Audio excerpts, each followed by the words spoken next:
Abdurrahman Wahid yang lebih dikenal dengan panggilan Gus Dur terpilih menjadi Presiden RI keempat pada 20 Oktober 1999. Berkat dukungan polos tengah, Gus Dur mengulungi calon presiden yakni Megawati Soekarno Putri. Perkembangan politik di era Abdurrahman Wahid. Presiden Abdurrahman Wahid dalam melanjutkan cita-cita reformasi diawali dengan pembentukan Kabinet Persatuan Nasional. Beberapa langkah reformasi yang dilakukan selama pemerintahan Gus Dur antara sebagai berikut.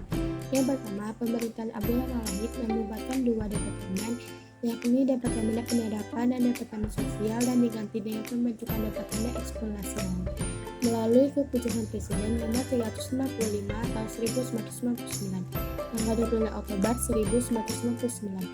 Nama departemen ini berubah menjadi Departemen Kelautan dan Perikanan atau DKP.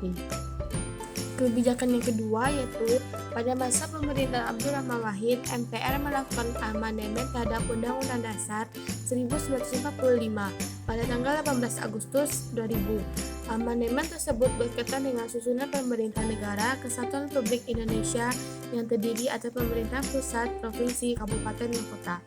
Amandemen ini sekaligus mengubah pelaksanaan proses pemilihan umum berikutnya, yakni pemilihan hak suara dan pemilihan langsung wakil-wakil mereka di tiap-tiap Dewan Perwakilan tersebut.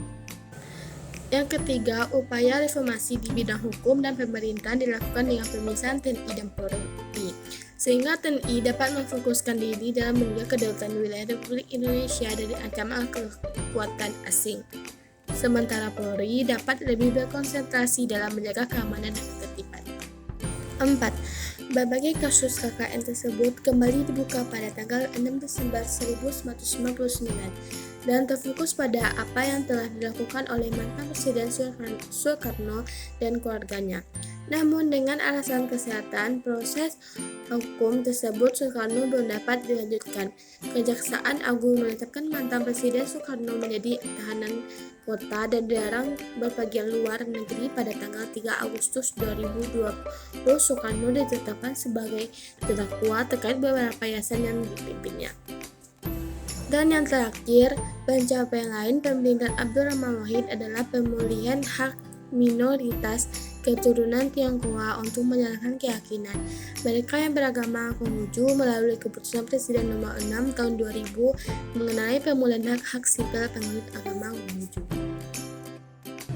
Perkembangan di bidang etiket, saya merasa bersyukur karena Tuhan Yang Maha Esa telah memberikan anugerah yang sangat besar dalam beragama, berbudaya, berasal usul etis, dan berbahasa, kata Presiden keempat Republik Indonesia yaitu Abdurrahman Wahid dalam pembukaan acara Disrupto 2019 di Plaza Indonesia, Jakarta, Jumat 22 November 2019. Berkat teknologi, Gus Dur dapat hadir di atas panggung yang menjadi wahana berbagi informasi dan pengalaman perkembangan di era disrupsi. Realitas bertimbuh, augmented reality merupakan teknologi yang menghadirkan Gus Dur di atas panggung. Teknologi ini berfungsi menambahkan elemen digital pada citra yang dilihat melalui sebuah peranti, seperti kamera ponsel. Proses itu menciptakan lingkungan realitas. Saat menghadirkan Gus Dur, terdapat seorang petugas yang mengarahkan kamera pada lukisan wajah Presiden keempat Republik Indonesia itu. Di layar yang mengelilingi panggung, bibir pada lukisan wajah Gus Dur tampak bergerak seolah berbicara dan suaranya terdengar bergaung dalam ruangan. Contohnya, teknologi bionik untuk mengembalikan fungsi indera penglihatan bagi Gus Dur. Teknologi ini menggantikan struktur anatomi atau proses fisiologi pada manusia dengan komponen elektronik atau mekanik. Menurut Yeni, teknologi yang menunjang kemanusiaan di masa depan merupakan teknologi yang berlandaskan empati, cinta kasih, dan kebijaksanaan. Teknologi yang berdasarkan empati lahir dari manusia yang berempati. Empati ada di hati kita. Mari kita bawa ke dalam perkembangan teknologi, ujarnya. Salah satu wujud teknologi yang memiliki nilai empati berupa polisi, pesawat tanpa awak yang dapat menjaga perempuan yang mesti berjalan sendiri saat malam hari di tempat sepi. Contoh lainnya bisa berupa algoritma pada internet yang mampu mencegah perdagangan anak secara daring.